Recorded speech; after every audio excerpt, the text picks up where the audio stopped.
రాష్ట్రానికైనా విశాఖపట్నానికైనా వస్తున్నారు, పోతున్నారు. మీ భద్రత మీకు ఉంటుంది కాబట్టి మీ ముందుకొచ్చి ఎవరు ప్రశ్నించే లిబర్టీ లేదు కాబట్టి, ఆ స్వతంత్రం ఈ దేశంలో లేదు కాబట్టి ప్రధానిని ఎవరు ప్రశ్నించలేకపోతున్నారు. కానీ ఆంధ్ర రాష్ట్ర ప్రజల గుండెలు మండిపోతున్నారు. ఏ ముఖం పెట్టుకుని మోడీ గారు మళ్ళీ మళ్ళీ వస్తున్నారు మన రాష్ట్రానికి అని కాంగ్రెస్ పార్టీ ప్రశ్నిస్తుంది. మోడీ గారు 11 సంవత్సరాల క్రితం మన తిరుపతికి వచ్చి ప్రత్యేక హోదా 10 సంవత్సరాలు ఇస్తామని మాటిచ్చి వెళ్ళారు. ఇప్పటికి 11 సంవత్సరాలు అయిపోయింది. ఇంతవరకు ప్రత్యేక హోదా ఊసేలేదు.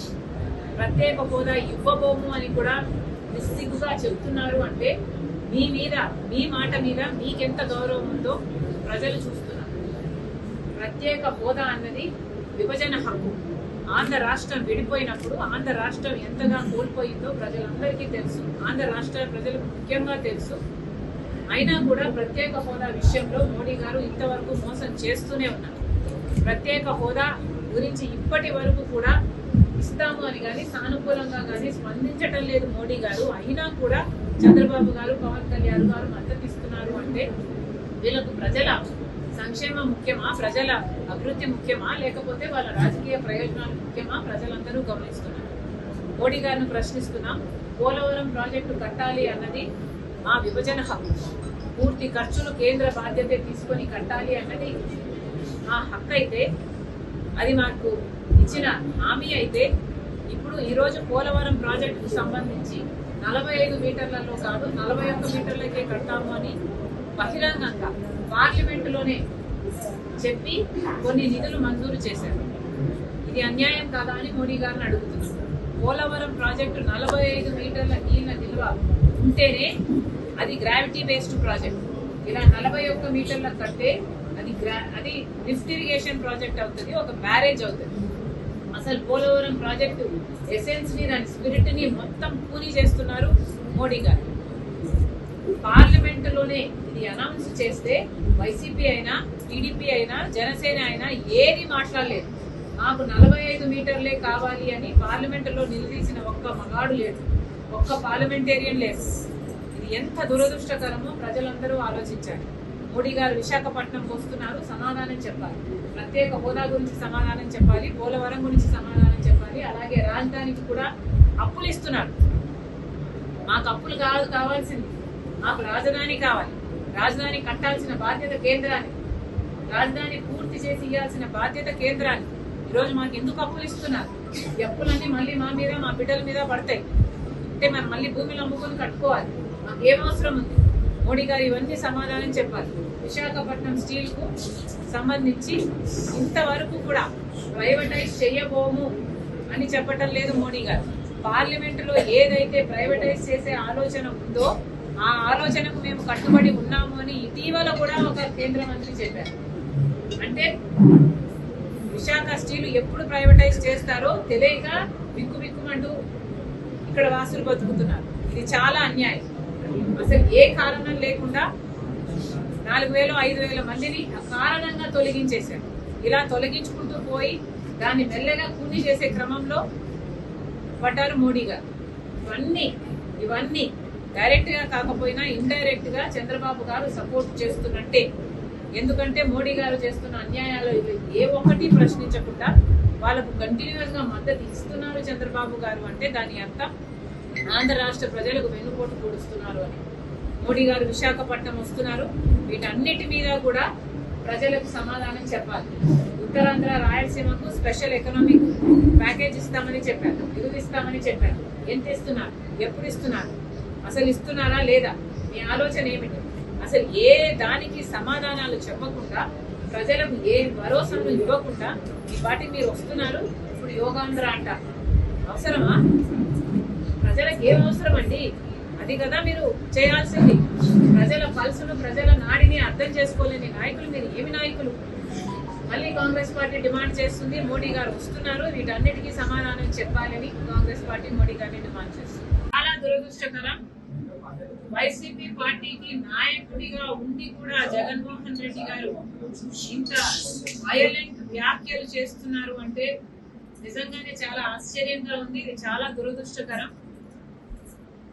మేము నరికేస్తాము, మేము చంపేస్తాము, మేము బట్టలు కూడా ఇస్తాము, మేము ఎంటబడి కొడతాము, ఇవన్నీ ఒక నాయకుడిగా మాట్లాడాల్సిన మాటలు కావు. కాంగ్రెస్ పార్టీ దీన్ని ఖండిస్తుంది. మేడం, మీరు ఫోన్ ట్యాపింగ్ విషయంలో ఫోన్ ట్యాపింగ్ జరిగిందని మీరు చెప్తే తెలంగాణలో జరిగిన విషయం నాకేం సంబంధం అంటూ కూడా ఆయన మీడియా సమావేశంలో చెప్పడం జరిగింది. అమ్మా, ఇప్పటికే ఫోన్ ట్యాపింగ్ గురించి నేను 2 సార్లు మాట్లాడడం జరిగింది. I do not think it's appropriate for me to talk about it again and again. Today we will stick to Modi's topic. He is giving coverage. మోడీకి బీజేపీతో సత్సంబంధాలు ఉన్నాయి.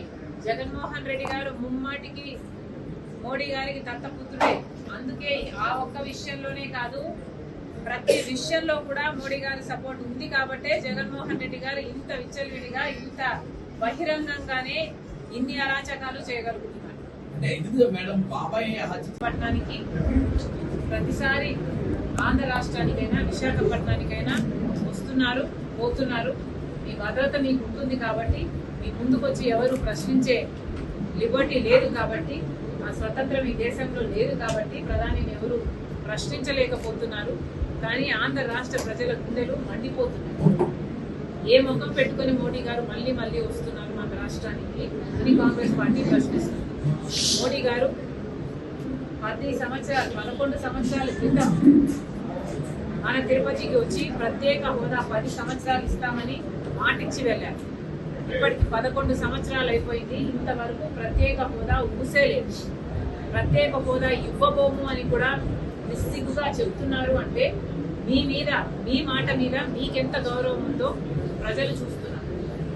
ప్రత్యేక హోదా అన్నది విభజన హక్కు.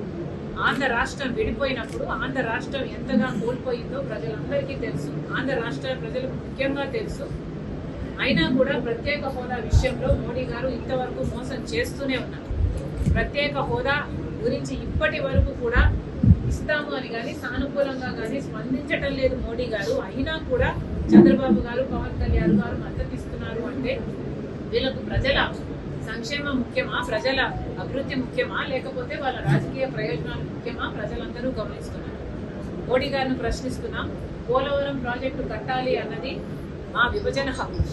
పూర్తి ఖర్చులు కేంద్ర బాధ్యత తీసుకొని కట్టాలి అన్నది మా హక్కు. అయితే అది మాకు ఇచ్చిన హామీ అయితే ఇప్పుడు ఈరోజు పోలవరం ప్రాజెక్టుకు సంబంధించి 45 మీటర్లలో కాదు 41 మీటర్లకే కడతాము అని బహిరంగంగా పార్లమెంటులోనే చెప్పి కొన్ని నిధులు మంజూరు చేశారు.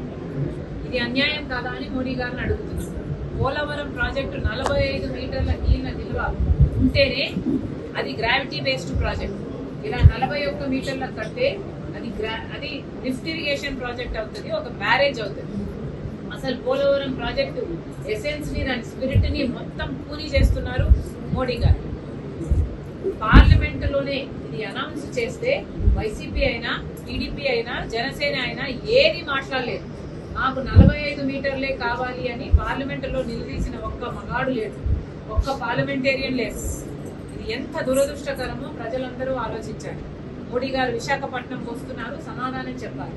ప్రత్యేక హోదా గురించి సమాధానం చెప్పాలి, పోలవరం గురించి సమాధానం చెప్పాలి. అలాగే రాజధానికి కూడా అప్పులు ఇస్తున్నారు. మాకు అప్పులు కావాల్సింది, మాకు రాజధాని కావాలి. రాజధాని కట్టాల్సిన బాధ్యత కేంద్రానికి, రాజధాని పూర్తి చేసి ఇవ్వాల్సిన బాధ్యత కేంద్రానికి. ఈరోజు మాకు ఎందుకు అప్పులు ఇస్తున్నారు? ఈ అప్పులన్నీ మళ్ళీ మా మీద, మా బిడ్డల మీద పడతాయి. అంటే మనం మళ్ళీ భూమిని అమ్ముకొని కట్టుకోవాలి. మాకు ఏం అవసరం ఉంది? మోడీ గారు ఇవన్నీ సమాధానం చెప్పాలి. విశాఖపట్నం స్టీల్ కు సంబంధించి ఇంతవరకు కూడా ప్రైవేటైజ్ చేయబోము అని చెప్పటం లేదు మోడీ గారు. పార్లమెంటులో ఏదైతే ప్రైవేటైజ్ చేసే ఆలోచన ఉందో ఆ ఆలోచనకు మేము కట్టుబడి ఉన్నాము అని ఇటీవల కూడా ఒక కేంద్ర మంత్రి చెప్పారు. అంటే విశాఖ స్టీల్ ఎప్పుడు ప్రైవేటైజ్ చేస్తారో తెలియక బిక్కుమంటూ ఇక్కడ వాసులు బతుకుతున్నారు. ఇది చాలా అన్యాయం. అసలు ఏ కారణం లేకుండా 4,000-5,000 మందిని అకారణంగా తొలగించేశారు. ఇలా తొలగించుకుంటూ పోయి దాన్ని మెల్లగా కూని చేసే క్రమంలో పడ్డారు మోడీ గారు. ఇవన్నీ డైరెక్ట్ గా కాకపోయినా ఇండైరెక్ట్ గా చంద్రబాబు గారు సపోర్ట్ చేస్తున్నట్టే. ఎందుకంటే మోడీ గారు చేస్తున్న అన్యాయాలు ఏ ఒక్కటి ప్రశ్నించకుండా వాళ్ళకు కంటిన్యూస్ గా మద్దతు ఇస్తున్నారు చంద్రబాబు గారు. అంటే దాని అర్థం ఆంధ్ర రాష్ట్ర ప్రజలకు వెన్నుపోటు పొడుస్తున్నారు అని. మోడీ గారు విశాఖపట్నం వస్తున్నారు. వీటన్నిటి మీద కూడా ప్రజలకు సమాధానం చెప్పాలి. ఉత్తరాంధ్ర రాయలసీమకు స్పెషల్ ఎకనామిక్ ప్యాకేజ్ ఇస్తామని చెప్పారు, నిధులు ఇస్తామని చెప్పారు. ఎంత ఇస్తున్నారు, ఎప్పుడు ఇస్తున్నారు, అసలు ఇస్తున్నారా లేదా, మీ ఆలోచన ఏమిటి? అసలు ఏ దానికి సమాధానాలు చెప్పకుండా, ప్రజలకు ఏ భరోసాను ఇవ్వకుండా ఈ పార్టీ మీరు వస్తున్నారు. ఇప్పుడు యోగాంధ్ర అంటారు. అవసరమా? ప్రజలకు ఏం అవసరం అండి? అది కదా మీరు చేయాల్సింది. ప్రజల పల్సును, ప్రజల నాడిని అర్థం చేసుకోలేని నాయకులు మీరు ఏమి నాయకులు? మళ్ళీ కాంగ్రెస్ పార్టీ డిమాండ్ చేస్తుంది, మోడీ గారు వస్తున్నారు, వీటన్నిటికీ సమాధానం చెప్పాలని కాంగ్రెస్ పార్టీ మోడీ గారిని డిమాండ్ చేస్తుంది.